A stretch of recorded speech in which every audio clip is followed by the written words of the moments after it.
Hello, hello, bonjour et bienvenue à tous dans l'épisode semaine 4 du fauteuil. Oui, je suis tout seul pour l'instant parce que Grégory Richard est en train d'arriver. Il avait un tout petit peu de retard, il est en train même de sortir de la nourriture, donc ça va être très très bien. On a enclenché le micro dès le début, bienvenue dans le fauteuil, épisode 4, semaine 4, évidemment il y aura autant d'épisodes que de semaines, présenté par notre partenaire Unibet qui est à mes côtés là.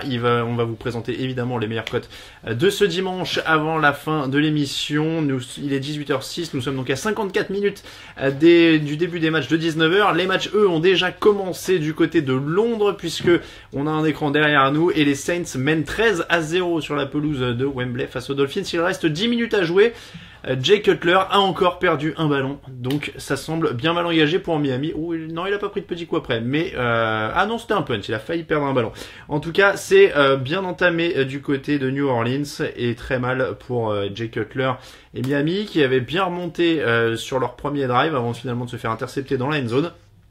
Et ensuite, ça a été très très compliqué pour cette équipe des Dolphins. Drew Brees est plutôt serein pour l'instant. On vous donnera des petites mises à jour et évidemment des stats dès la fin de cette rencontre. Il reste 9 minutes 38, donc on devrait être à peu près dans la fin de cette rencontre. Ça devrait se terminer dans une grosse demi-heure. Donc on devrait pas être trop mal à ce niveau-là. On va vous donner ce qu'il faut. Grégory est en train de s'installer, ne vous inquiétez pas, je vois qu'il sort.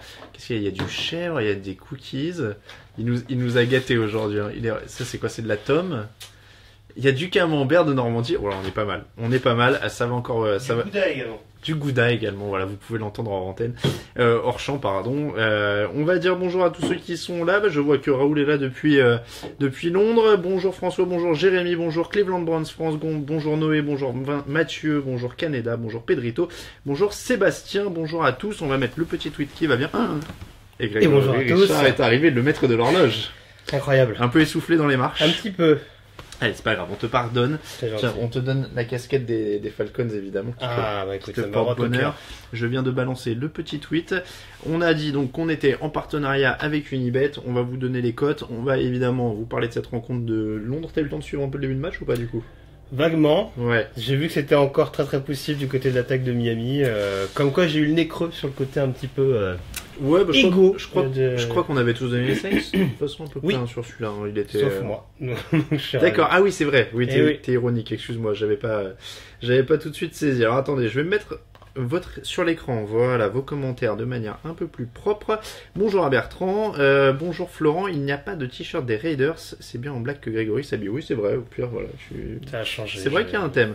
Non, mais on dit, tu reviens d'une fête, donc tu étais oui, un petit peu, oui. C'est pour ça que tu es revenu avec de la bouffe, en fait, t'as tout raflé. Bon, peut-être aussi. T'as tout raflé. Non, mais c'est bien, c'est bien.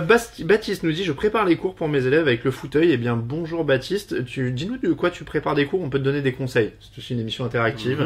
On peut te donner des choses à intégrer, évidemment, dans tes cours. N'hésitez pas donc à poser vos questions, évidemment, on va y répondre tout au long de l'heure. J'ai pas, honnêtement, tout de suite, tout le détail des blessures devant les yeux. Je sais que Donta Tower revient pour les Patriots. Ça, c'est une nouvelle importante. Hop, je vais en profiter, tiens, pour loucher un petit peu sur les infos que j'ai eues. Oui, et puis alors, comme on était un petit peu dans le speed pour cette mise en place, on vous l'a dit, Grégory est arrivé un peu ric-rac, j'avoue que j'avais pas la liste des matchs devant les yeux. Voilà qui est corrigé. On va commencer même avec vos remarques, n'hésitez pas. Et ben voilà, Facebook m'a perdu vos commentaires, je suis obligé de les remettre. Donc, en tout cas, c'est une belle série de matchs qui s'annonce. On a pas mal de bonnes choses à 19h. Si je me rappelle bien, les Cowboys et les Rams jouent à 19h. Et ça, c'est une vraie affiche parce qu'on sait que maintenant les Rams sont une attaque de feu. Ils sont évidemment la meilleure attaque de la ligue. Jared Goff et le nouveau Kurt Warner, tout ça. Sûrement. Le Lions Vikings est également à 19h. Donc ça, c'est pas mal. Les Patriots, les champions de titre, jouent à 19h contre les Panthers. Le Saints Dolphins, donc on vient de le passer. Le Steelers Ravens, rivalité de la FC Nord, c'est toujours. Ouais, c'est un peu ce que j'allais dire. Il y a quand même beaucoup de rivalités intra-division assez capitale dans l'optique d'un éventuel titre dans la foulée. Donc, que ce soit le Minnesota-Détroit ou encore le Baltimore-Pittsburgh, c'est vrai que ça peut être assez lourd de conséquences maintenant qu'on est déjà à un quart de la saison. Ah, alors il y a eu pas mal de commentaires. Voilà, très Dark Greg aujourd'hui. Est-ce que ça va mieux ? Ça va mieux le petit rhume ? Ça va un peu mieux, tout à Ça fait. va un peu mieux. Je t'avoue que j'ai la gorge qui gratte Oh, depuis mince. le début de l'après-midi, donc je suis en train de me demander si c'est pas à mon tour. Miami, bof bof, dommage pour le match, dit Mathieu. Alors oui, forcément, et on a une petite pensée pour ceux qui sont en Angleterre, qui ont fait le déplacement depuis la France. Ça n'a pas été fou, je crois que c'était le premier match qui était à 0-0 à la mi-temps depuis 2011, si j'ai vu la stat de nos confrères. Là, on l'a derrière, il reste 9 minutes 10 à jouer, toujours 13-0 pour les Saints, et en plus, ils ont le ballon, donc maintenant ça va engranger tranquillement. On voit que Adrian Peterson a eu 4 ballons pour 3 yards, gros Oui, match. on voit qu'il retrouve sa productivité. Ouais. C'est assez impressionnant. Je crois qu'il était même à -2 sur 2 portées tout à l'heure. On est bien. Donc, Allez, ouais. Thomas, encore une belle réception. Et un beau gain, il va aller presque à la mi-terrain. Il y a Tommaso qui dit, Baptiste, on est deux. Tommaso, dis-nous aussi quel cours tu donnes. On peut aussi donner des conseils. Encore une fois, on va bâtir des cours aujourd'hui. Les affiches, tiens, allez, on va parler un petit peu affiches de la semaine. Donc, Titans Texans. Oui, c'est vrai qu'il y a de la division. Titans Texans, est-ce que c'est le moment où les Titans vont prendre le leadership? Bah, en tout cas, ça me paraît loin d'être impossible. On a vu que Tennessee avait été on ne peut plus convaincant sur le terrain de Jacksonville il y a 2 semaines, que Jacksonville s'était lui-même imposé de manière assez impressionnante, notamment grâce à sa défense sur le terrain de Houston. Donc il y a clairement un ascendant, on va dire, sur le début de saison pour Tennessee. Du côté de Houston, il y a toujours un Dwayne Brown, l'offensive tackle, qui est toujours en grève, on va dire, pour réclamer un nouveau contrat. Et c'est vrai que c'est une perte qui est pas négligeable, même si le pass rush de Tennessee n'est pas le plus imposant de cette ligue. Ça peut quand même permettre de faire la différence contre un quarterback rookie, d'autant que, comme je disais jeudi, Dick LeBeau a souvent l'habitude de bien réussir contre les quarterbacks de première année. Il y a quelqu'un qui nous demande, est-ce qu'on a déjà vu un match avec autant de flags que ce Saints Dolphins? C'est LP Geoffrey qui nous demande ça. On a toujours cette impression là, mais je vais chercher ça en même temps qu'on se parle. Le most flags in NFL game, comme ça on va voir c'était quand le record, car on est aussi là pour se divertir et s'instruire. C'est une émission. Exactement, en temps Voilà. réel et très instructif. Alors, most consecutive leading league fewest penalty, most season leading league most penalties. C'est très très clair du coup pour les Alors, le plus de pénalités en une saison, Kansas City en 1998, 158. Et le plus de pénalités dans un match, c'était en 98 entre les 49ers et les Bills. Il y en a eu 22. quand même. C'est pas mal. Et c'est à égalité avec 2 matchs qui ont eu lieu en 1944. Donc, je donne le truc plus contemporain. Il y a eu un en 1951 et après il y a 2 matchs à 20 pénalités en 96 et en 76. Mais donc le record c'est un San Francisco Buffalo de 98. Donc 22 pénalités, je pense pas qu'on en soit là quand même. J'ai regardé le match, ça ne m'a pas semblé si énorme. Mais c'est vrai qu'on a souvent cette impression là. Je suis un tout petit peu poussif, vous m'excuserez parce que les commentaires de nos amis de Facebook sont poussifs. On a beau gagner des milliards de dollars, on n'est pas toujours clean sur le code et des fois il y a des petits problèmes d'affichage. Donc je suis, voilà, merci. Il y en avait 14 à la mi-temps, dit Thierry, bah comme quoi, voilà. Tac, tac, tac, coucou à tous, coucou, ben voilà, n'hésitez pas. Alors le match à suivre à 19h. C'est la bonne question qu'il faut Non, poser. Lions Vikings pour moi. C'est le plus indécis des matchs à première vue. Moi je trouve que alors c'est pas du tout pour Rams ou quoi pour les blagues et tout, il est quand même pas, il est intéressant pour voir ce qu'ils valent vraiment. Ça se trouve ils vont se faire piller. Hein, mais... T'es méga dans la hype. Non. S'ils gagnent, je vais Non, rigoler. oui, il y a... Il y a un facteur intéressant. Je veux dire, tout le monde veut tout le temps du renouvellement en NFL. On veut toujours que ça change, etc. Oui, ça bien serait sûr. sympa et qu'ils confirment et qu'il y a un truc. Après, ça peut aussi être Dallas qui Non, mais confirme. c'est une belle opposition de style. Sauf faire de ma part, les deux ont une fiche de 2-1. Ouais. Je tendance à confondre parce que, comme tu le disais, cette semaine, Oui, c'est c'est vrai un qu'il y peu a là, beaucoup tout de. le monde, Voilà, 2-1, c'est ça, 2-1, 1-2-2-1, on commence à s'y perdre un petit peu. Avec en plus Miami et Tampa qui sont un partout pour embrouiller encore plus les choses. Mais donc, oui, non, c'est sûr que d'un point de vue fiche, c'est deux équipes qui sont clairement pas à sous-estimer. Après, si je me rappelle bien, les Rams ont quand même 2 victoires contre Indianapolis C'est et pas des San grosses Francisco. équipes. C'est pas des grosses équipes. On a vu qu'Indianapolis c'était peut-être pas autant la masse que ça. San Francisco, il y a peut-être quelques motifs d'espoir de ce qu'on a pu en voir sur les 3 premiers matchs, en tout cas les plus récents. Mais voilà, faut je pense relativiser un peu. Après, si Los Angeles arrive à tenir en début de rencontre, ça peut éventuellement faire douter Dallas et rendre la partie intéressante. Je parlais du match-up entre les coureurs, en l'occurrence le coureur de Los Angeles, Todd Gurley, et le run-stop. Sauf erreur de ma part, Sean Lee ne sera pas là. Non, finalement. c'était très incertain, mais je crois qu'il est pas là, en effet. Donc voilà, c'est quand même une perte non négligeable. Alors après, il y a toujours un premier rideau qui est pas inintéressant non plus du côté des Texans. Mais bon, je le considère un peu moins indécis, un peu moins palpitant, je dirais, à mes yeux, que le duel d'NFC Nord. Mathieu nous dit, s'il manque des linebackers chez les Cowboys et que Gurley est toujours en feu, les Rams peuvent poser des problèmes.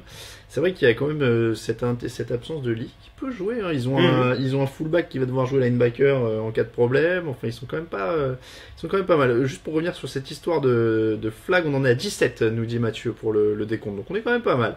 6 minutes, hein, c'est long. En 6 minutes, c'est pas... Ouais, on peut y arriver. Ouais, il en faut 6 pour battre leur record, 5 pour les y aller. Ah, tu sais, il peut y en avoir 4 de suite. Hein. Ouais, ça peut aller très vite. Puis pour peu qu'il y ait un mec qui marque le touchdown et qu'il le célèbre en plus, parce qu'on a vu la pénalité infligée à LeGarrette Blount pour sa célébration où il a juste jeté le ballon au pied d'un défenseur pour le narguer et bam, $10 000 d'amende. Allez.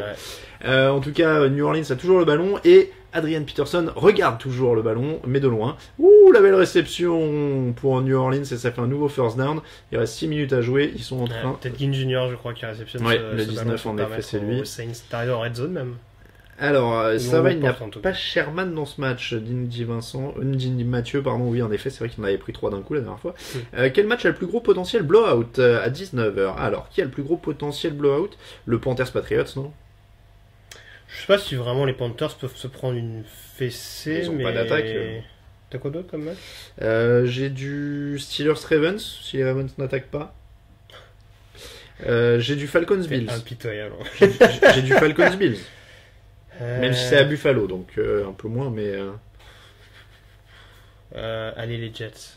Les Jets contre les Jaguars. Même à la maison, je pense qu'il peut y avoir un petit écart... D'accord. Moi, je suis peut-être dans une hype Jaguars avec ce que j'ai vu la semaine dernière aussi, c'est fort probable, mais... Damien nous dit, Cam Newton, on parlait des Panthers, peut-il remplacer l'échelle d'Alex Smith ou de Rivers? Je pense pas, parce que pour le coup là avec Newton il y a vraiment un doute sur ses capacités physiques. Il y a vraiment des rumeurs là depuis quelques jours comme quoi le staff serait inquiet, ils ont peur que son corps un peu tombe en morceaux. Et puis lui pour le coup, je te coupe, mais lui pour le coup je pense que c'est presque un anti Alex Smith. Ah oui, non, c'est-à-dire que ou il est excellent, ou alors il est complètement éteint, mais il est rarement... Et je vérifier, il a que 28 ans en plus avec Cam Newton, ce qui rend quand même toutes ces discussions assez terrifiantes.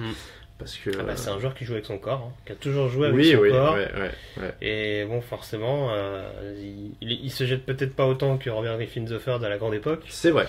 Mais en attendant, voilà, ça reste des chocs NFL avec des défenseurs qui tournent, qui mettent des boîtes sans arrêt. Faut pas oublier qu'il a pris une commotion aussi l'année dernière de la part de Dion Jones. Donc ça finit par se payer un petit peu au fil des années. Il y a quelqu'un qui a dit c'est pas à Buffalo pour les Falcons, et c'est vrai, je lis le calendrier à l'envers parce que c'est les hâtes en effet, donc voilà, donc c'est à Atlanta. Donc oui, il y a potentiel pour moi dans celui-là. Tac, au niveau des commentaires, il y a quelqu'un qui disait j'ai un YOLO 49ers Raiders Rams, vous en pensez quoi? Les Raiders, bon, ils peuvent passer, les Rams c'est plus dur, et les 49ers... Il joue contre les Cardinals. C'est pas ce qui me choque le plus. Non, c'est pas infaisable. C'est pas infaisable. Pour ceux qui ont écouté l'émission de cette semaine, c'est évidemment des grosses cotes. Forcément pas en accord avec. Non, mais c'est évidemment des grosses cotes. Mais c'est évidemment des grosses cotes. Voilà, je pense que ça peut se jouer sur des matchs un peu serrés. Alors attends, et les Raiders sont montés à 2,25 en cote quand même. Je comprends pas pourquoi il y a un tel gap entre ces deux équipes quand même de la FC West. Peut-être qu'au fil de la semaine, Unibet a vu le match de la semaine dernière contre Washington. Il ne faut pas toujours se baser sur le match de la semaine d'avant. Hein. Il y a les match-up, il y a tout ça. Alors juste quand même pour dire que le Raiders 49ers Rams dont parlait notre camarade, je vais reprendre le nom, hop là. Non, si mon clic droit veut bien marcher. Il est passé où? C'était Richard qui nous dit... Non, c'était Don qui nous disait ça. Son combiné 49ers Raiders Rams, 5 € misés, 85,05 € de gain potentiel. Ouais, mal, franchement, ça se tente. 5 €, ça peut se tenter. C'est bien, les commentaires marchent à nouveau. Florent nous demande Mitchell Trubisky ne doit-il pas remplacer Mike Glennon désormais? C'est vrai que Mitch Glennon. Et c'est vrai que on a eu le match de jeudi dont on n'a pas encore parlé. Les Packers sont assez largement dominés, plutôt tranquillement. Ils ont surtout profité des erreurs et tué le match très vite. Bah c'est un peu ça en fait. On a l'impression que les Bears n'ont jamais vraiment commencé. C'est ça. C'est aussi ça. Ils ont profité, ils ont tué le match alors qu'ils n'avaient pas tous leurs tackles titulaires 1, 2, 3, 4, 5 et des remplaçants. Bon voilà, il y a juste eu à profiter. Parce que si je me trompe pas, d'ailleurs 2 turnovers sur les 3 premiers drives de Chicago. Sur la première action, j'entendais notre camarade Ross Tucker qui a un podcast anglais très très bon et qu'on avait eu une fois dans le podcast Jean Actu, qui est lui-même un ancien lineman et dans son émission de cette semaine expliquait qu'ils ont appelé une passe passe en play action carrément sur la première action au Chicago, il disait pour un lineman c'est le pire quoi. On aime bien toujours avoir un run play ou quelque chose comme ça à la course pour se mettre un peu dedans avant de devoir bloquer longtemps à la passe. Et il disait c'est le pire truc à faire sur la première surtout action. quand t'as pas encore de certitude offensive, ce qui est clairement le cas de C'est Chicago. ça. Et il disait qu'à l'inverse, Green Bay avait été hyper intelligent en jouant beaucoup de courses, en mettant sa ligne en confiance petit à petit avec ce qu'ils avaient, et il expliquait que pour lui justement ça avait été un des plans de jeu de Mike McCarthy les plus aboutis depuis longtemps. Moi ça a un peu coûté cher parce que Ty Montgomery est sorti en cours de match, et il me semble également que Jamal Williams est également sorti sur blessure dans la foulée, donc ça n'a pas été sans dommage on va dire pour l'équipe de Green Bay. Alors Mitchell Trubisky ou pas? Oui, bah très franchement, alors c'est pas taper bêtement sur Mike Glennon, parce que si on prend par exemple l'exemple de son fumble un petit peu un petit peu gag qui rebondit sur la cheville, etc., mais tout n'est pas de son fait, mais on sent quand même. Oui, joli sac Gros Breeze, il vient d'en prendre un sacré. Kongsu en plus, je pense. Non, c'est Wake. C'est Wake, 91, ouais. Donc non, ce que je disais, c'est que voilà, on a du mal à sentir vraiment une véritable empreinte de Mike Glennon sur cette attaque de Chicago. Et je pense qu'il faut peut-être, à défaut d'avoir un vrai leadership dans la tête, parce que je pense que Trubisky est peut-être pas encore dans cet état d'esprit-là, mais au moins un joueur qui soit un leader dans le jeu. Et voilà, je pense que ça se tente parce que le jeu au sol est là, en tout cas sur certaines rencontres. On a vu que notamment sur le match à la maison, c'était assez productif. Maintenant, voilà, à l'extérieur c'est quand même beaucoup plus compliqué, ce serait bien d'avoir un jeu à la passe. Il y a Sylvain qui dit on entend le générique TDA à Londres. Alors je suppose connaître la chanson en effet, mais n'hésite pas à nous dire en effet dans le stade, je suppose, mais c'est parce que c'est un bon morceau donc c'est dans la prog. Quelqu'un nous avait dit, donc ouais, Mitchell Trubisky, voilà, Bertrand nous disait y a-t-il des blessés de dernière minute qui pourraient ajuster les paris Unibet? Alors allons-y pour les joueurs actifs et inactifs des matchs de 19h alors que ça continue d'avancer, et touchdown pour New Orleans, Alvin Kamara, et c'est terminé. Je sais pas si c'est son premier en NFL, mais c'est très possible. 3 minutes 57 à jouer, et du coup ça va faire 19-0 pour les Saints avec l'extra point à venir. Autant dire que celle-là elle est pliée, ça va faire une victoire pour New Orleans, et peut-être 1-0 s'ils réagissent pas. Pour Miami, ils avaient bien commencé, les deux derniers matchs, c'est quand même beaucoup moins convaincant. La shovel pass. Viré ou pas le coordinateur offensif de Miami? Parce que techniquement, c'est un peu Adam Gase qui a la main sur le truc. Mais c'était censé être le génie, ouais. Bon. Là, il y a peut-être un fusible qu'on va être obligé de faire sauter, parce que c'est un peu comme Cincinnati. 2 matchs de suite sans touchdown quand tu joues la défense des Saints et celle des Jets. C'est vrai. Alors, ça la fout un peu mal. Un petit point sur les blessés. Pour le Bills Falcons, il y a Cordy Glenn, le tackle qui est absent du côté de Buffalo, qui va être assez important. Adolphus Washington en défense, le defensive tackle. Côté Falcons, il manque Vic Beasley, linebacker, Ryan Schrader, le tackle, Courtney Upshaw sur la ligne défensive, Ricardo Allen, le safety. Oh là, c'est bon ce que tu m'annonces là. Il manque du monde, dis donc. Il manque du monde du côté d'Atlanta. Steelers, Ravens. Steelers, il manque. Je suis en train de parcourir, je vous donne pas tout le monde, je vous donne les importants. Mike Mitchell, safety, titulaire. Ouais, et James Harrison est inactif. Ouais. Marcus Gilbert également sur le poste de tackle, c'est pas négligeable. Les Ravens, Brandon Williams évidemment pour stopper la course ne sera pas là, c'est un gros manque. Qui était déjà pas là la semaine dernière, donc ça a commencé à durer un petit peu. Chris Wormley, le rookie d'ailleurs sur la ligne aussi, est absent. Après c'est Tony Bergstrom sur la ligne offensive, Max Williams le tight end avec son Max avec de X parce que c'est trop la classe. Bengals, Browns, Tyler Eifert est pas là, John Ross est pas là, et c'est à peu près tout pour les gros titulaires. Il est pas très impitoyable, John Ross, depuis le début de la saison. C'est vrai, ouais, John Ross, il est pas mortel. Jamie Collins et Myles Garrett sont absents côté Browns, c'est important pour la défense évidemment. Zach Banner en attaque, Sammy Coates, tiens, je l'ai un peu oublié lui. Ouais, qui est arrivé il y a peu de temps. Et puis Danny Shelton. Niveau défensif, quand t'as ni Garrett, ni Shelton, ni Collins, t'as plus beaucoup de playmakers, on va dire, sur le front de seven. Allez, Thierry Sultan nous dit deuxième pour Alvin Kamara, il avait marqué la semaine dernière. Le combiné de Kevin Ramaudet est déjà mort. Idrissa qui me corrige sur le fait que Kamara a marqué dans le garbage. Oui, c'est ça, c'est ce que je viens de te dire. Deuxième, il a marqué la semaine dernière. Oui. Alors c'est quoi, il a marqué contre les Jets en garbage time? Les Saints n'ont pas joué les Jets? Non, si je te confonds avec un autre joueur. Ne virons pas le coordinateur des Dolphins ou celui des Bengals, pas maintenant que Seattle fasse son choix, a dit Camille Saraben, évidemment qu'on salue, notre ingénieur du son qui nous regarde tranquillement. Le mien part bien avec les Saints pour le combiné Houston-Tennessee, ça sent le choc au sol. Ouais. Oui, forcément. Oui. Même si Mariota, je sais qu'il a un peu, il a encore grâce à tes yeux quand même, j'imagine, mais. Ah bah oui. Pour l'instant, j'attends que ce soit mon standard. Florent nous dit, Raoul nous a dit pendant le live qu'il espérait avoir des jingles vidéo des joueurs dans le podcast. Quel est le joueur des Saints et celui de Dolphins que vous aimeriez avoir pour n'en choisir qu'un? C'est une excellente question, ça. Ah, bah Drew Brees, ce serait classe. Ouais, mais dans les joueurs qui seront Qui probables, sera pas disponible. qui seront pas Il sur le sera pas podium. disponible Parce que ça, c'est toujours une problématique assez. Sachez que quand on fait les jingles, on a toujours ce problème que dans les vestiaires, quand on est après le match, on descend dans les vestiaires pour faire les interviews, mais on n'a pas le droit de parler aux joueurs qui vont en conférence de presse. Le fait est qu'il y en a en plus, de plus en plus, qui vont en conférence de presse. Bah, si tu prends l'exemple du Jacksonville-Baltimore qu'on a couvert la semaine dernière avec Camille, rien que pour Jacksonville, sans compter le head coach, il y a au moins 5 joueurs. Ouais, et je sais que justement dans cette optique-là, j'avais été voir Telvin Smith, le linebacker des Jaguars, et je m'étais fait un peu rembarrer. et donc on précise, il y a des jingles prêts avec 2 joueurs des Jaguars. C'est juste de ma faute parce que je les ai pas montés au bon format. Voilà, on est dans nos premières semaines de vidéo et des fois on confond encore .move, .mp4, .machin, .truc. Et voilà, et c'est moi qui ai merdé. Mais après, oui, les préférences. Ouais, Jay Cutler, on nous dit, mais. Il y a Camille qui nous dit Peterson sera dispo, parce que c'est vrai qu'avec ça, c'est quand même Bob Roy qu'il a eu en conférence de presse. Avec ce qu'il a fait. Tu sais. Je crois qu'ils le mettent pour le protéger à la limite. Pour pas qu'ils soient emmerdés en. Bon, après, c'est vrai que s'il va en conférence de presse, c'est qu'on lui dit alors. Ouais, il y a risque. Rien foutu encore. Il y a risque qu'il. Ouais, ça peut mal passer. Ouais. Après, je suis pas sûr qu'il soit très chaud pour le faire, mais ça pourrait être sympa. Et puis, moi je veux Jay Cutler. Côté Dolphins, ce serait parfait. Bon, il sera pas disponible. Mais, ou Jay Ajayi, mais il sera pas disponible non plus parce qu'il est né à Londres et ils vont obligatoirement l'envoyer en conférence de presse. C'est possible. C'est ça, tu vois, c'est pas évident quand même. Hein. Mine de rien. Ndamu Kongsu, avec ses bras de mutant là qu'il avait en conférence de presse cette semaine. Ouais, alors là, si tu veux, je pense que c'est le reporter sur place qui va pas vouloir le faire. Tu sais, ils vont faire un truc. Il faudrait qu'il fasse parler son bras, tu sais, en le pinçant comme ça en disant salut, c'est Ndamu Kongsu. Ouais. Non, ce serait génial. J'aimerais tellement voir Raoul motivé Ndamu Kongsu à faire une vidéo, à faire un message vidéo, ça va être quelque chose. Mais on avait fait d'ailleurs, il y a quelques années, on avait fait les Dolphins. Je me demande si j'avais pas fait un des matchs des Dolphins à Londres. Je me rappelle avoir fait un Mike Wallace. Ah non, c'était avec les Vikings. Très gentil. Les receveurs, souvent, ils sont un peu barrés.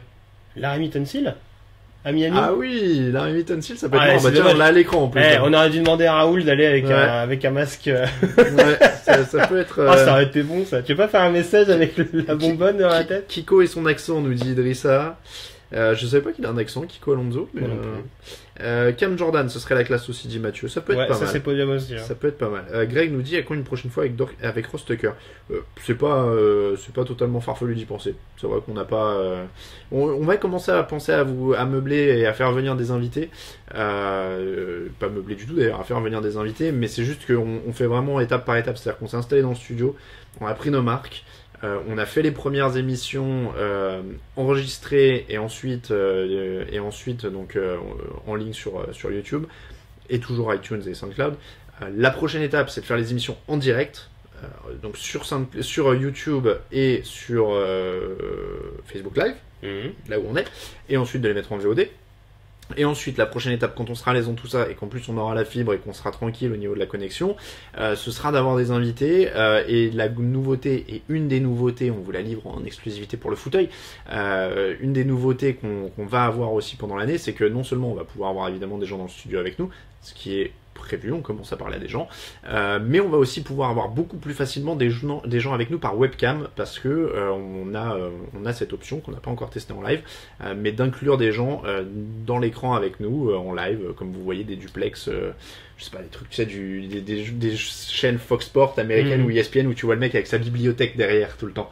Et il a quelques ballons de foot et toujours des bouquins bien placés. Et on devrait, vend du rêve, en tout cas. Voilà, et on devrait pouvoir faire ça. Alors, on cherche des gens qui ont une bibliothèque pour le faire. C'est ce qui ralentit un petit peu le processus. Mais on est pas mal. Et Sébastien nous dit, manque plus qu'Orange. Oui, il manque plus qu'Orange, évidemment.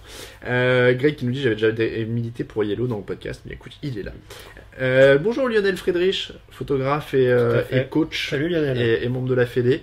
Bonjour à Lionel qui nous suit. On va continuer un petit peu avec les indisponibles. Rams Cowboys, Lamarcus Joyner, le safety est pas là, ce qui a son importance.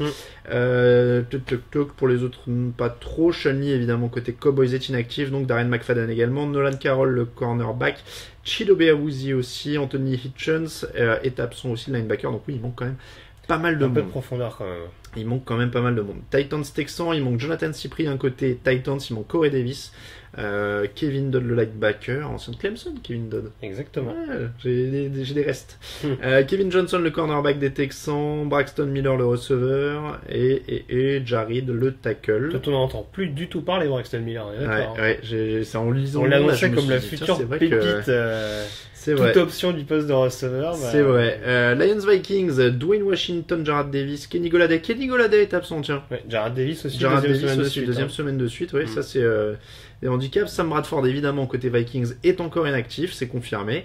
Et derrière, c'est pas trop connu. C'est de la profondeur. Voilà, surtout. Panthers Patriots, Ryan Khalil, le centre, est absent. Curtis Samuel, le receveur d'Ohio State l'an dernier, homme à tout faire aussi, tant qu'on Donc en c'était parlait. blessé en pré-saison, je crois. Ouais, Brad Kaya est absent aussi, l'ancien de Miami, quarterback. Rex Burkhead, tiens, la recrue running back des Patriots est absent. Matthew Slater, le special teamer éternel, est absent aussi. David Harris, le linebacker, aussi. Le reste, c'est de la profondeur. Et puis Jaguars Jets. Jalen Strong, le receveur, est absent pour les Jaguars. TJ Yeldon, le running back, qui est le one-two punch un peu. Pendant qu'on voit Jay Cutler à l'écran en mode... Ouais, on est dans les 2 dernières minutes du côté de Londres, donc là. En mode il en peut plus. Et puis les Jets, Matt Forte n'est pas là, Jordan Leggett, Christian Hülkenberg est inactif. Et pour le reste, c'est de la profondeur. N'hésitez pas à nous poser vos questions sur les matchs qui vous intéressent, Petit évidemment. problème peut-être au poste de tight end chez les Jets, parce que j'ai vu que Will Tye par exemple était absent, il me semble que Leggett également n'est Leggett, pas oui. là. Ouais, Leggett, oui. Donc Il est absent. sans les 2 principaux tight ends, je dirais que c'était squad, ça peut être un petit peu compliqué pour New York. Karim Hunt peut-il continuer à ce rythme face aux Redskins? Toi qui avais pronostiqué correctement les Redskins la semaine dernière, je te laisse gérer ça. Oui, enfin sur le run stop, je suis pas ce qu'il y a de plus rassuré du côté de Washington. Ils ont une bonne triplette, je dirais, au niveau du deuxième rideau avec Foster, Compton ou encore le troisième, Zach Brown notamment, qui a été une recrue intéressante pendant l'intersaison. Maintenant, c'est toujours la même chose. La ligne défensive, j'ai toujours du mal à la considérer comme hyper régulière contre une équipe qui va pas se gêner pour on va dire, marteler au sol. Ça peut être un peu problématique sur la durée. Donc après, bon, je pense que Hunt, plus les semaines vont passer, plus il va être surveillé de très très près de toute façon. Hunt ou Zeki Elliott, meilleur coureur de la ligue, demande Damien. Hunt. Carrément meilleur coureur de la ligue. Ah, il est plus fun. Waouh. Il est dans un style un peu plus fluide, un peu plus fun quand même. Karim Hunt. Moi personnellement, enfin ça c'est mon optique purement college football, j'ai toujours préféré voir jouer Hunt. Après, Ouais, on est d'accord. c'est peut-être pas le même style de système offensif aussi entre ce que faisait Elliott à Ohio State et. Doc Lani, les Dolphins, définitivement out pour les playoffs. Bon, Ah bah là, on en n'est tout pas cas, là, ça sent mais très très mauvais. Hein. c'est pas bien parti. Et alors, quand on sait qu'ils ont gagné aux Chargers, ça m'inquiète encore plus pour le niveau de Los Angeles. Ouais. Parce que là, Ouais. très sincèrement, autant Los Angeles, ils ont perdu beaucoup de rencontres de très très peu. Et quand tu vois qu'ils perdent contre Miami, qui est pas capable de marquer le moindre touchdown sur les 2 rencontres qui suivent, ça pose quand même question. Il y a Sébastien qui nous demande votre meilleur pub US depuis le début de saison. C'est vrai que la reprise de la NFL, c'est toujours... Moi, je me rappelle d'avoir regardé le premier Monday Night au milieu de la nuit. Mhm. Et c'était sur ESPN. Je pense que sur ESPN, les pubs sont particulièrement plus cheap parce que ça doit être un réseau câblé. Et donc, il y avait des pubs. Il y en avait une pour une ceinture réglable sans trou. La ceinture traditionnelle a des trous. Celle-là se règle automatiquement pour tenir à votre taille, exactement. Et il y avait un autre truc pour une petite lampe de poche qui résistait à toutes les températures et qui résistait même à l'eau. Tu vois, des trucs incroyables. Ouais, ça dit quelque chose. Et ça fait très télé-shopping en fait. Mhm. Et quand tu regardes ça à Carrément. 4h du matin, t'as l'impression de vivre un truc irréel. Donc j'aime bien moi ces trucs-là. C'est plus la pub elle est décalée, bizarre, étrange, plus je prends. Et puis généralement, c'est souvent des pubs qui durent, alors pour celles qui sont surtout diffusées pendant les mi-temps, qui durent une plombe. En plus, Des pubs de 8 minutes en plus, où ils vont te prendre 12 témoins différents qui vont te dire exactement la même chose. en plus. Je suis en train de reprendre parce que j'ai encore eu un petit bug Facebook et je vous ai encore perdu. Hop là. Donc je vais revenir à ce qu'on disait.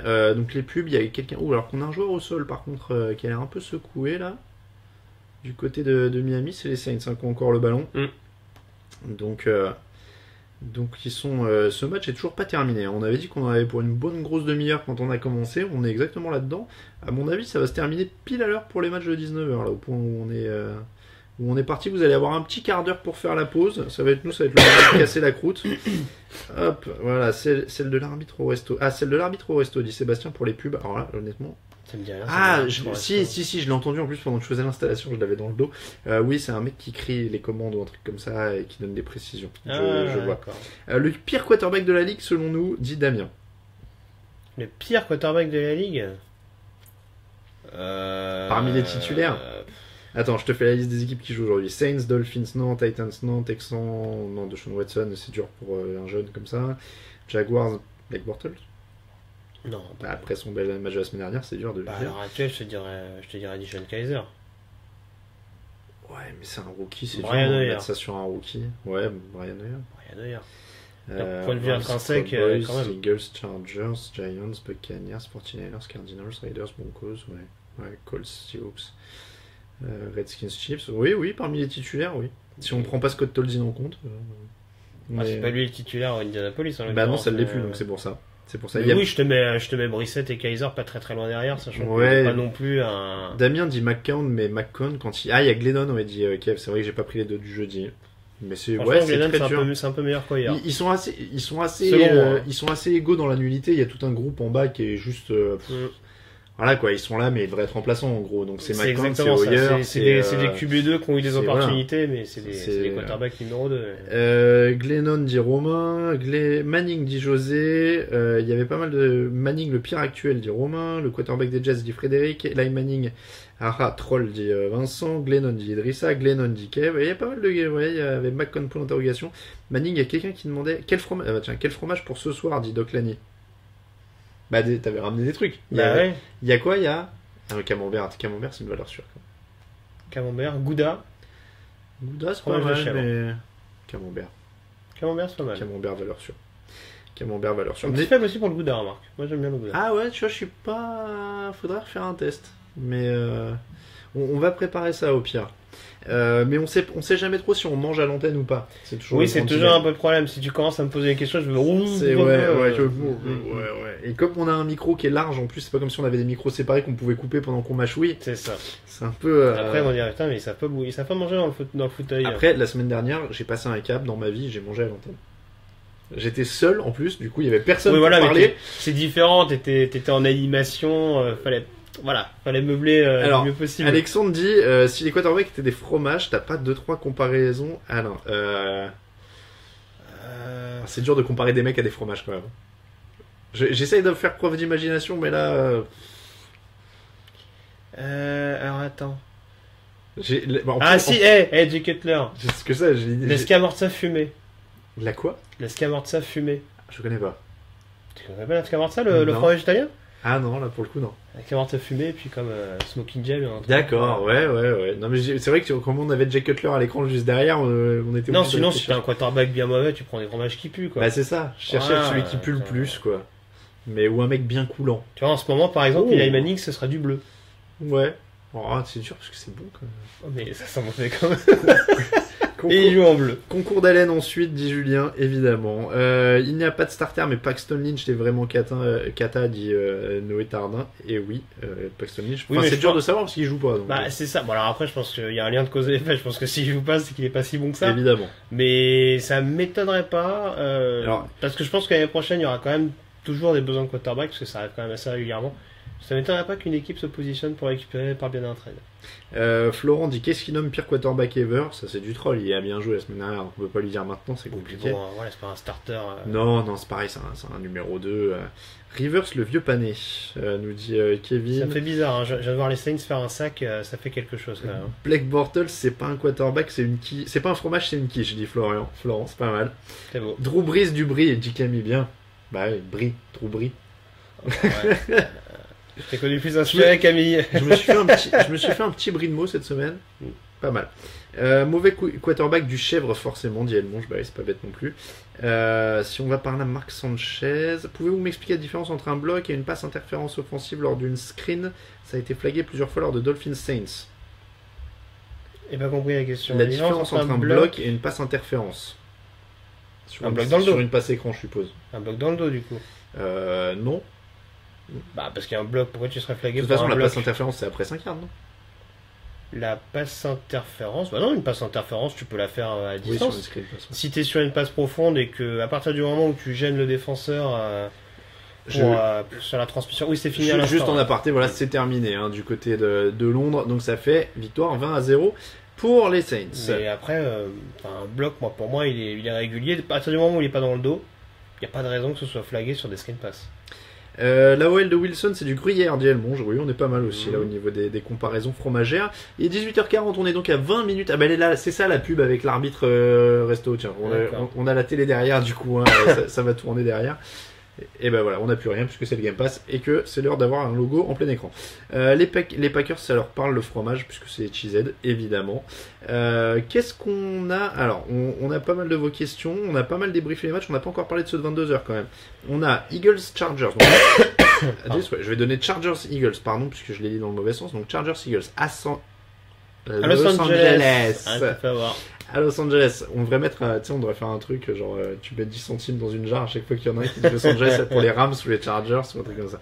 Alors on cotiserait au Tipeee nous tout seuls. Hein. Ah oui, mais il y a quelqu'un qui m'a mis tout à l'heure, je crois, Greg, qui mettait Alain, tu préfères quoi, un type ou qu'on t'offre le maillot de Marshall Faulk? Je préfère le type, c'est gentil. Tac, je remonte, il y a pas mal de... Un type de Marshall Faulk, ça sera un pas type de Marshall Faulk, ouais, la consécration suprême. Ah bah là, ouais, là on est pas mal.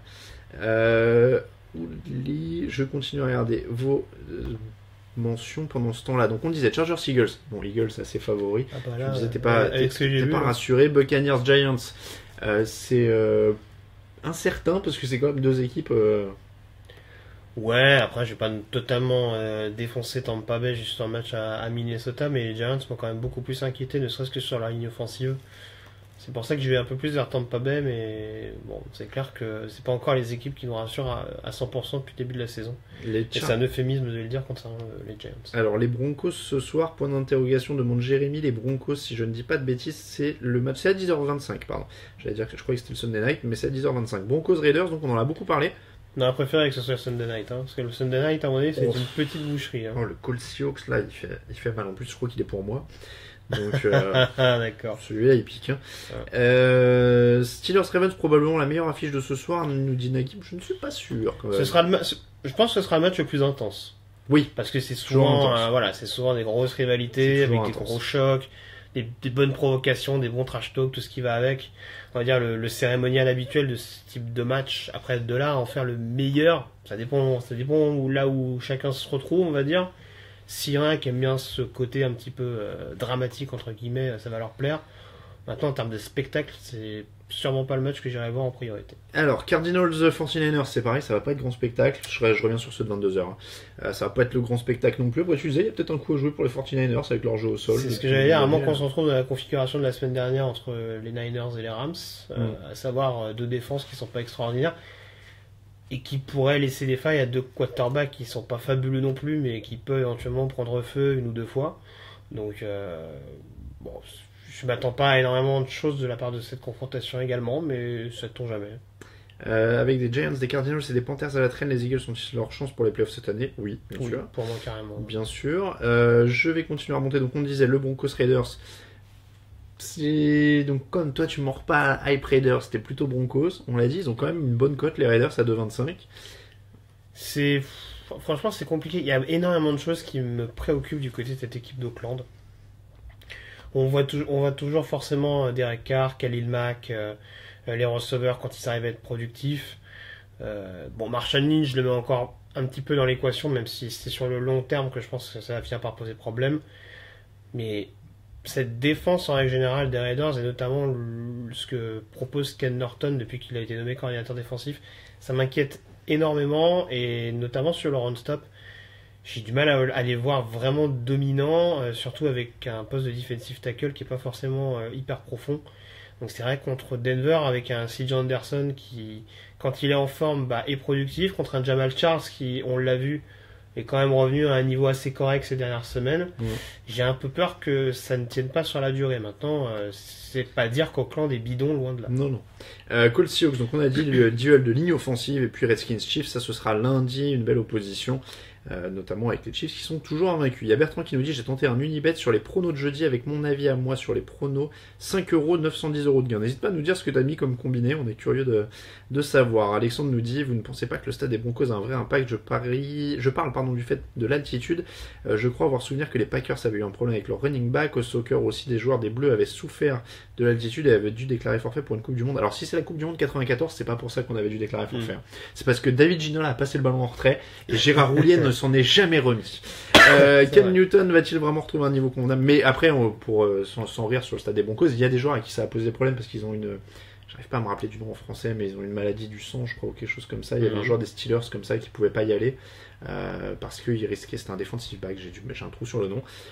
Mais du coup, oui, il y a certains joueurs qui sont plus sujets à des problèmes que d'autres en altitude. C'est pas Ryan Clark Je crois que c'était, oui, c'est ça, c'était Ryan Clark, c'est ça. Mais oui, ça peut avoir une incidence après. Bon, c'est pas non plus le stade le plus. Non, mais vraiment inviolable de la ligue. Hein. Je pense qu'à une époque, par exemple, c'était beaucoup plus difficile de gagner à Green Bay que ça peut être de gagner à Denver. Allez, c'est l'heure des cotes. Ah, il est 18h45, pardon, pas 20h. J'en suis déjà. Bon, moi, j'y vais tout de suite parce que, comme il y a des histoires de hype, pas croire à la hype et tout ça, moi, je vais te dire tout de suite. Hein. Alors, les Rams, les Raiders. Ça a un goût immonde. C'est un goût de feutre. J'ai failli me tuer. Je crois que je vais avoir un goût de feutre dans tout ce que je vais manger ce soir. Donc, allez, la hype, elle est pour moi. Voilà, la hype. C'est beau tout ça. Elle est pour moi. Oh, vraiment, ne pas mettre le bouchon dans sa bouche. Hop, je mets le truc. Moi, j'attaque tout de suite avec les Raiders à 2,25 chez Unibet contre les Broncos. Ça passe. Je pense que ça peut passer. Écoute, n'hésitez pas à nous donner vos meilleures cotes hein, sur Facebook Live. J'ai été très refroidi. C'est vrai qu'il n'y a pas Crabtree par contre. Il joue pas? Non. Oh bah c'est dead de chez dead.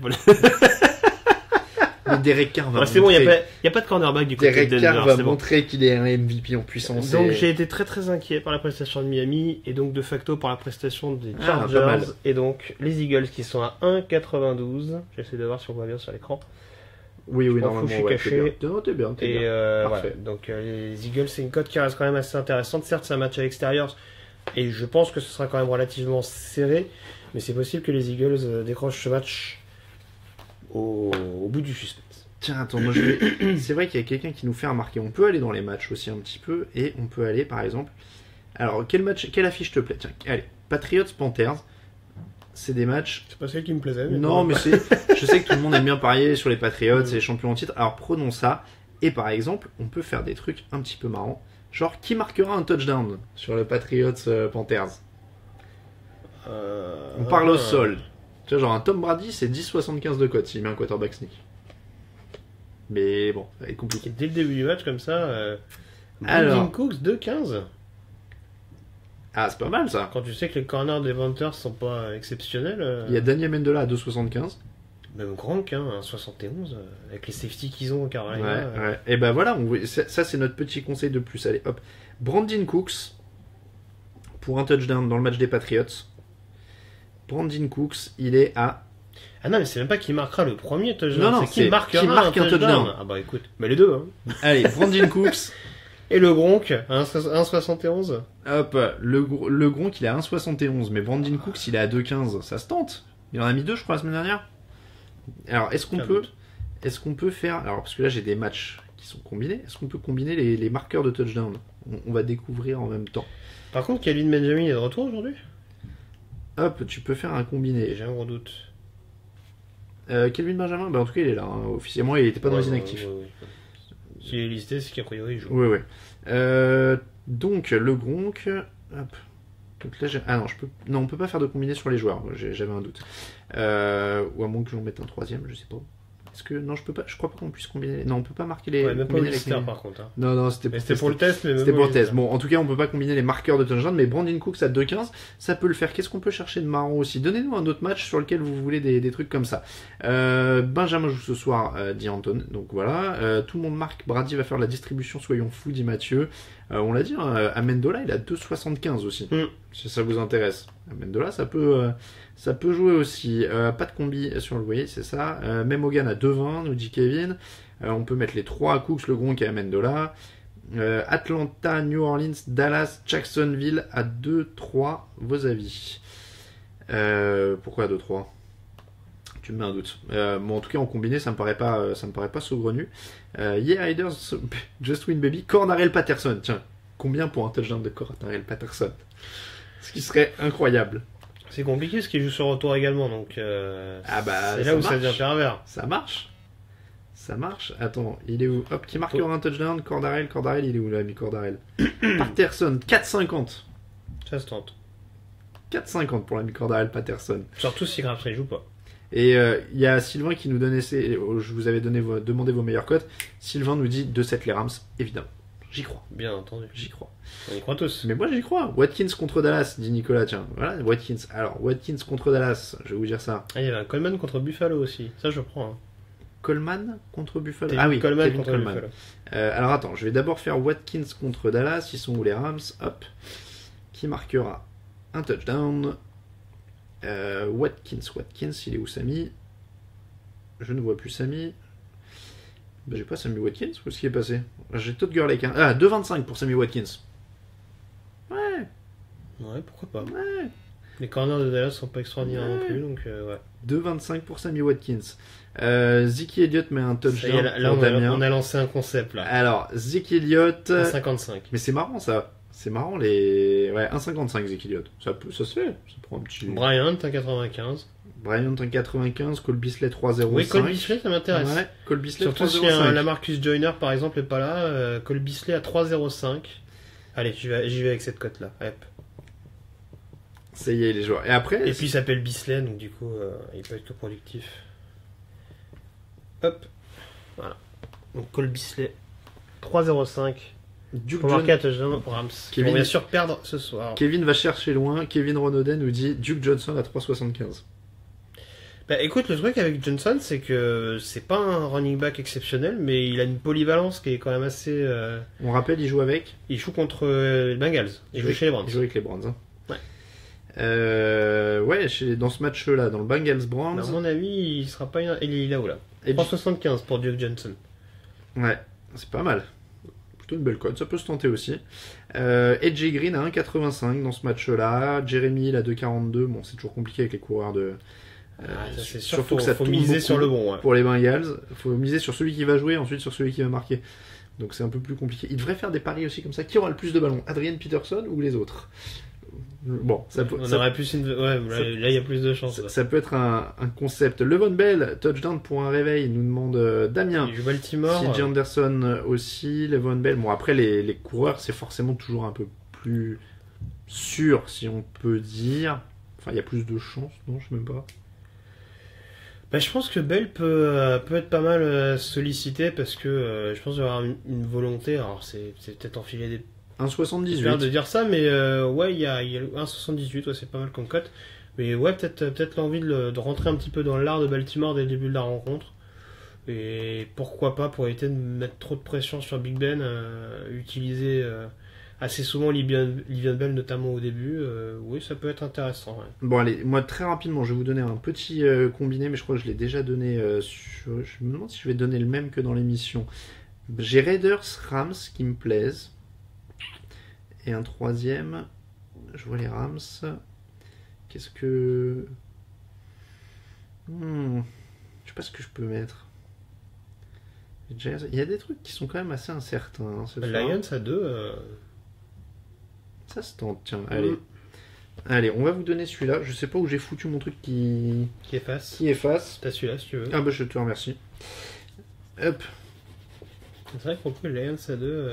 Allez, donc on va dire. J'ai pronostiqué les Ravens cette semaine, alors je suis un petit peu seul, mais les Ravens à 2,25. Ça se. T'étais beaucoup dans le sursaut d'orgueil, tu nous avais dit. C'est vrai. Donc on a vu que ça a marché pour les Dolphins. J'ai hésité à le dire, mais voilà, t'as raison de mettre le nez dedans. Allez, hop. Lions à 2. Ouh, qu'est-ce que j'écris mal là. Et donc 5 € misés. Et 58. Allez, on va dire que c'est notre que c'est notre commun. Hop, si vous arrivez à me relire. On va dire que c'est le commun. À part les Rams. Ah oui, pardon, tu veux en faire un part? Non, je sais pas, vas-y, on refait voir. Alors, on a, voilà, Raiders à 2,25, Rams à 2,60, Lions à 2 tout rond, 5 euros misés, 58 euros possible de gain. Voilà. Et tu vois, la cote des Rams a baissé au fur et à mesure que je l'ai montré, parce que du coup, les bookmakers ont vu, ils ont dit, oh, ces arguments Je sont pense que c'est imparables. ça. Alors, attends, fais voir. Donc, Lions à 2. 2. Qu'est-ce que tu veux d'autre? Bah, tiens, Ravens à 2,25. Pas mal. J'écris pas mieux, hein. Avec la main droite, j'écris pas mieux. 2,25. Et la dernière, qu'est-ce qu'on peut sortir d'ici? Oh, les Eagles, ça me paraît pas mal. Ah, 92, c'est bien, ouais, t'as adouci ton total. Alors attends, je vais te dire ça. Donc, Elle sera moins élevée que la tienne, je pense. Ce sera un poil en dessous, mais donc tu m'as dit Eagles, que je te mette les autres Ravens, Ouais. et Lions. Et Lions. Ce qui te fait 43,20€ pour 5 euros misés. Ce qui est déjà pas mal. C'est mieux qu'un livret. C'est pas faux. Bon, c'est un poil plus risqué. Hein. On vous le dit toujours, évidemment, bien sûr, jouer de manière Vous arrivez raisonnable. à le lire. Je sais pas si... Je vais Hop. checker en même temps. Jouer de manière raisonnable, évidemment. Hein. On est là pour s'amuser avant tout. Hop, j'ai fait Giants, Hop, on est là pas mal. 49ers, Eagles. J'écris petit, mais on est là pas mal. Pas mal. Bertrand nous dit 49ers, Giants, Eagles, 5 euros, misé 50 euros de gain. YOLO, Hunt, Elliott, Bell et Beast Mode mettent un TD, cote à 8,39, nous dit Damien. Ouais. Est-ce qu'on peut parier sur les drops d'Amari Cooper, dit Florent? Ah, parce qu'il Ça paraît, serait trop facile. parce qu'il paraît, il a bossé. Et Cooper Cup, demandait Florent. Ah oui, c'est vrai que Cooper Cup, je vais aller la voir vite fait. Pourquoi pas? Je crois déjà un peu plus que Watkins, tu vois. Hop, je vais aller voir vite fait Cooper Cup. Il est où? Hop, qui marquera un touchdown? Cooper Cup. 2,80. 2,80. Attends, attends, parce qu'il y a une partie de mon. 2,88. 2,88, pardon. Il y a une partie qui bloquait. Et bon, on est pas mal là-dessus. La cote de Lynch seule est énorme. 2, nous dit Damien. J'aime le YOLO sur les coureurs, dit Fabrice. C'est vrai qu'il y a des trucs à faire. Hein. C'est sans limite. C'est vrai que nous, on a commencé par les équipes, mais on commence à proposer des trucs un peu différents. On va se marrer comme ça. Il est 18h56. Je te propose de mettre un peu sur la table ce que tu as amené, que tu montres quand même qu'on on rigole pas. Eagles, Hogan, Kelsey, Duke, Johnson, Diggs, 5 euros, 400 et quelques, nous dit Kevin. Et pendant ce temps, moi je vais recadrer un petit peu la caméra. Comme ça, on va voir ce que tu vas poser devant. Voilà. Bon, un petit peu de pain, bien entendu, pour toaster t'as tout ça. carrément ramené du Ah bah pain. oui, il faut. Et puis alors du coup, il y a la marque qui va avec, donc c'est pas très Bon, bien. c'est pas grave. On va leur demander de nous. Le petit fromage de chèvre, le petit camembert Allez, ici. j'ai cadré. Parfait. On ne voit plus nous, mais on voit la bouffe. Ah bah c'est le plus important. Voilà. Et puis donc le gouda dessus. Et puis tant qu'à préparer un petit tailgate, un petit peu de cookies. On n'est pas bien là. Et puis les canettes qui vont avec, mais alors du coup... Ah oui, les canettes. Ça dit, il y a 3 marques différentes, ça peut passer. Ah oui, c'est vrai, t'as fait varier. Il y a des T'as marques fait de varier. soda. Bon, on a un peu de vin blanc aussi au pire, donc on va s'organiser. Voilà. En fonction de Attends, l'évolution de la Je soirée. vais enlever les cookies de devant, comme ça on voit mieux les calendos et tout. Et donc le gouda il est là-dedans alors. Le gouda est là-dedans. Ouais. D'accord, vous donnez envie, dit Bertrand. Alors, et en plus, tu rigoles pas, hein, c'est du camembert au lait cru normand, Ah appellation bah ouais, que j'ai d'origine été traire protégée. moi-même. Attends, ça c'est important. Je sais que la Normandie a une part prépondérante dans ton cœur. donc du coup- Exactement. On salue tous les Normands qui nous regardent. Hop, on va essayer de remonter un peu la caméra. On fait du réglage manuel à l'arrache sans retour. Donc, on va vous dire ça. Regardez, moi j'ai le retour après. Eh non, c'est trop bas, dis donc, Voilà, on devrait être un peu mieux, ça va être bancal, mais on va être pas mal. Il y a ton pied qui fait le pied de ta caméra qui fait un grand écart, c'est impressionnant. Regarde, voilà, on est pas mal là. Voilà, pas mal. On est à peu près bien. Hop, je me recule un petit peu et on est pas mal. Bon bah vous avez vu, nous on va attaquer ça. Il est 18h58. Coucou de Rouen, dit Henri. Ah, très belle ville Rouen. On te salue. Mais on salue tout le monde évidemment, Mais surtout les Rouennais, on est ouais, si tu veux en message privé, bon après tu dois connaître, mais il y a des bons spots de burgers végétariens. Allez, une dernière question, qui sont pour vous les élites quarterbacks? Demande Damien. Question polémique juste avant la fin comme ça. Tu as 1 minute. Rodgers, Brady, Breeze. Il en faut 5? Non, tout ce qui est élite. Alors je vais t'aider. Donc Bears non, Packers, Rodgers oui, Breeze oui, Titans, Texans non, Jaguars, Jets, Brady, Ouais, on a les 3 même pour l'instant. Matt Stafford. Élite. Maintenant oui. Moi je te mettrais Ryan avant. Matt Ryan évidemment. Je l'ai fait dans l'ordre que je les vois, hein, pas dans un ordre précis. Alors Roethlisberger mais pas d'aujourd'hui. Ah ouais c'est ça alors, c'est à l'instant T, on s'entend. À l'instant T, ouais. Bah, Ah, Big Ben est plus dedans pour moi.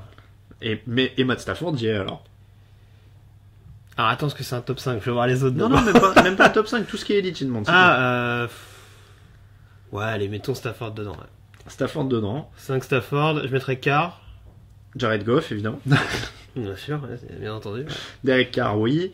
C'est tout. C'est tout. Moi, je t'en mets pas d'autres. Élite vraiment dans le pur sens du terme. Je te mets pas d'autres. Il y a quelqu'un qui a demandé Russell Wilson. Non. Damien, c'était Damien qui nous demandait justement. Non. Il est border. Ouais. Ouais. Il aurait une ligne. Quand tu vois ce qu'il fait déjà là.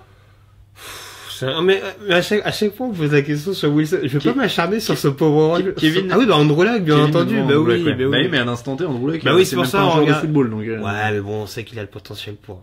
Mais c'est un QB élite quoi qu'il arrive. Mais tu mets Luck et Wilson, même si les deux ont pas de O-line. Et le quarterback élite, pour moi, il y a pas photo. il y a Grid qui met Cam Newton avec un sourire, donc visiblement pas forcément. Qu'est-ce qu'il me dit Timothy, Il y évidemment. a Cousins. Je pense que Cousins, pardon, est un peu plus borderline. Que Russell Wilson. Ah bah oui, les yeux fermés. Et je sais pas ce qu'il. Faudra que tu m'expliques ce que tu entends par élite. Parce que voilà, moi je vois un Cousins qui progresse saison après saison, qui pète les grosses stats, etc., qui porte son attaque, et un Russell Wilson qui a été performant dans les premières années quand il avait un gros jeu au sol, et maintenant qu'il n'y a plus de running back et une O-line qui est pas là, forcément il est plus présent non plus. Donne Trent Williams à Russell Wilson, et c'est ouais, pas le même bon, joueur. attends. Moi, je suis désolé, il a jamais mené l'attaque de Seattle sur ses épaules. Oh, il y a des matchs où il a quand même été, et il y a même des périodes, les 6 derniers matchs, il y a 2 ans ou un truc comme ça, ou l'année dernière. Enfin, il y a une série où il portait avec Kurtz et quelques autres receveurs où ils étaient au taquet. Ils ont souvent été tributaires de Marshawn Lynch. Et bizarrement, depuis que Marshawn Lynch n'est plus à Seattle, ils sont pas aussi performants. Il était pas là l'an dernier, ils sont en playoff quand même. Ah non, mais attends, aller en playoff, ça va pas dire ne pas être performant. Enfin, voilà, je veux dire, ils ont clairement, selon moi, baissé de niveau avec le départ de Marshawn Lynch en attaque. Alors, c'est aussi lié au problème de ligne offensive et notamment au trade de Jimmy Graham et de Max Unger. Mais voilà, pour moi, il y a un lien de cause à effet. Quand Russell Wilson a eu plus de responsabilités, Seattle n'a jamais été aussi loin. On va être obligé de s'arrêter là. Il est 19h01, les matchs viennent de commencer à l'instant, donc on va vous laisser regarder ça tranquillement, évidemment. On vous retrouve mardi pour l'émission débrief. On va changer un petit peu la forme cette semaine pour casser un petit peu la monotonie de la saison. On va revenir un peu plus vite que d'habitude sur les matchs, et puis ensuite, on fera un petit power ranking, top flop du début de l'année. Enfin, on va trouver une petite formule pour changer un peu tout ça, faire un petit peu un bilan du premier mois de la saison régulière. Donc ne manquez pas ça, ce sera mardi. Ce sera en vidéo, peut-être même en live. On va voir si on arrive à se débrouiller pour ça, mais c'est l'objectif. Évidemment, touchdownactu.com pour suivre ça et vous verrez toutes les nouvelles. Si c'est en live, il y aura un message sur le site, on vous donnera le lien, tout sera prévu à l'avance. Il n'y a aucun souci. On vous remercie d'avoir suivi le fauteuil. Et bah ouais, allons-y. Je te remercie. Salut à tous. Merci beaucoup à Grégory Richard à mes côtés cette semaine.